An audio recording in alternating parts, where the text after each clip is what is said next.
Hey guys, how's it going? My name is Matt Jarbo. Welcome to $3 Theater, and this is going to be an interesting video because it kind of goes against a lot of what I've said previously about Dark Phoenix, and I'm just going to be honest with you. You guys are probably going to disagree with me, and that's entirely okay. But I got home from seeing the movie a little bit ago. My review is up over on $3 Reviews, which I will link to it here, and it's a long one. It's like 18 minutes, so be prepared for that. And there's spoilers, just so you guys know. But one of the key things that I came away from with this movie is that I'm not ready to say goodbye to these characters yet. And I think Disney and Feige, I know Feige wants to retcon everything. I know he wants to retire it, and maybe he should, but maybe he shouldn't. Has anyone ever stopped to ask that question yet? I know I never did. Right. And those of you who've watched my commentary on Dark Phoenix, you've known that I've outright said that I don't feel that Disney should release this movie. I feel that they should have shelved this movie, that they should put this away and then just release it on Hulu and not have it be connected at all and focus on just bringing these characters over to the MCU and just not do it. And I know a lot of other people felt the same way. In fact, if you go and you look at the Rotten Tomatoes score for this movie, it's low. It's like 20 some odd percent. And a lot of the general commentary is simply, this is unnecessary. This movie was absolutely unnecessary to do. And it wasn't just that it was a retelling of the Dark Phoenix story. In fact, it was summarizing the whole massive saga in 113 minutes, which was, okay, sure, they did it. They did it effectively well enough, I think. But I get to the end of the movie, and I said this in my review, but I'll repeat it here. At the end of the movie, when I know it's in the last scene, I started Shia LaBeoufing. I started like, no, don't be over. Because 19 years, man, I've grown to like these characters in this world, and I thought Kinberg actually did a really good job at retconning some of us Singer stuff and trying to round out the world in the best possible way. And I don't think he ever got I don't think he ever got a fair shake, if I'm being honest with you. I don't think that Dark Phoenix got a fair shake. And I know I've rallied against it, which is my own faults. But I was wrong. And I can admit that I'm wrong. And I think that even though this movie is tracking to earn like 40 million, it was down from 50 to 55 down to 40 at this point, simply because people are also looking at the critical response to it. And they're also saying, but if Disney bought it, Disney has this, there's really no point to this movie.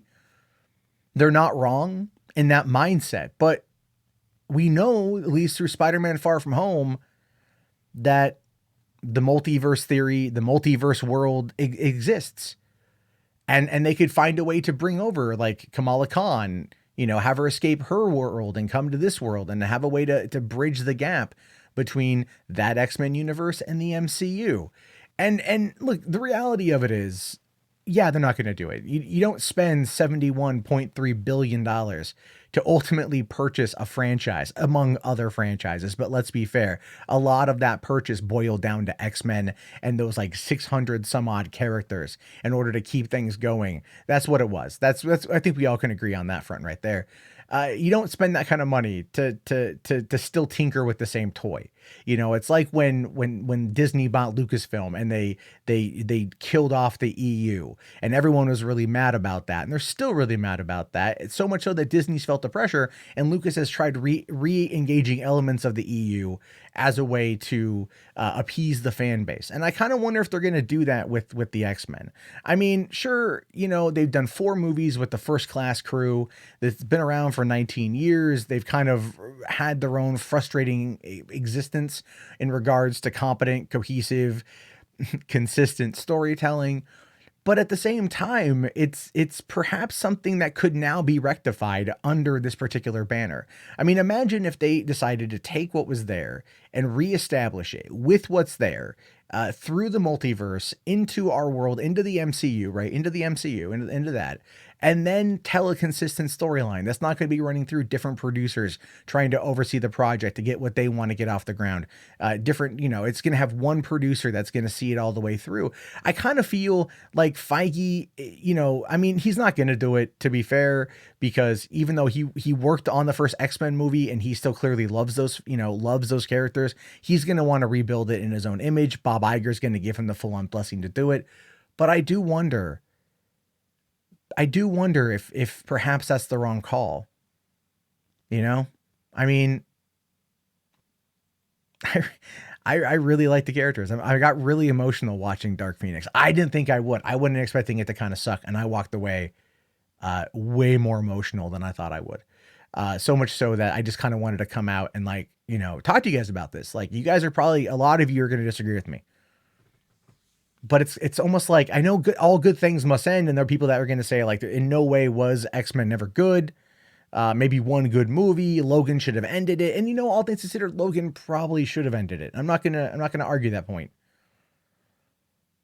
But I really liked what they did with Dark Phoenix.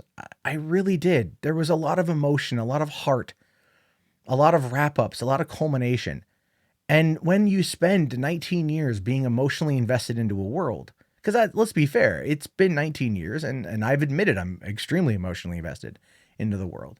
Watching it end is very hard. And I don't know what's going to happen next with it. I don't know what they're going to be able to do. I know it's probably going to be good, because in Feige I trust. It just sucks that it's over. It sucks that it's going out with not a bang, even though the final action scene in that movie was probably one of the coolest ones I've seen. It's full comic book. They don't shy away. I mean, they do so much with that movie that is good, that just the snippy, bitchy, whiny critics on Rotten Tomatoes are overlooking all of it, because it's just not in the MCU, so it's not good enough. And that's not the case. It shouldn't get there. It was a lot better than people are giving it credit for. It was a well done movie that never got the shake it deserved. And I would love to see Feige find a way to make it work, but I just don't think that's the case, which is unfortunate. Anyway, I had to get this off my chest. I just had to get this off my chest to ask that question. And I look forward to your thoughts and your opinions on it. Please let me know down in the comments below. I thank you very much for watching. Again, what is it you loved about these movies? Like, let me know. I want to hear them. Did you see Dark Phoenix? If so, what did you think? Keep spoiler light. But again, let's have a conversation about it. I'll talk to you guys later. Thank you so much for watching. Have yourself a great weekend, and peace out.